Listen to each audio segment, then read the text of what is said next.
এত জামা কাপড় নিয়ে এখন বসেছি প্যাকিং করব বলে। রুহির জামা কাপড় জিনিসপত্র সব নেব এই ডাইপার ব্যাগের মধ্যে। এই শীতকালে জামা কাপড় একটু বেশিই হয়, সেটা আর বলার কথা নয়। তারপরে এত জিনিসপত্র নিতে নিতে ব্যাগও হয়ে যায় অনেকগুলো। তবে এবার আমার ছোট্ট হেল্পারটা আমাকে হেল্প করছে। এখন না নতুন নতুন রুহি জামা কাপড় ভাঁজ করতে শিখেছে। ছোট্ট ছোট্ট হাতে তার ছোট্ট ছোট্ট জামা কাপড়গুলো আমাকে কত যত্ন করে ভাঁজ করে করে দিচ্ছে। দেখো আমার রুহি সোনা কিন্তু অনেকটা বড় হয়ে গেছে।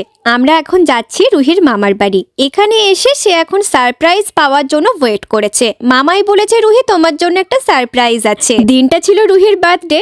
আমার গেস করতে অসুবিধা হয়নি, নিশ্চয়ই রুহির বার্থডেরই কিছু প্ল্যান আছে। তবে আজকে রুহিকে অনেকক্ষণ ওয়েট করতে হয়েছে। তারপরে যখন এত সুন্দর একটা সারপ্রাইজ পেয়েছে, তার খুশির আর কোনো সীমা পরিসীমা নেই। ছোট্ট কেকটা এত কিউট দেখতে, মনে হচ্ছে সেটাকে দেখেই যাই। এটা রুহির থার্ড বার্থডে, তাই দাদা 3টে কেক এনেছে। সবাইকে নিয়ে এখন সে কেক কাটিং করবে। তাই বলছে আমার পাশে এসে বসো সবাই।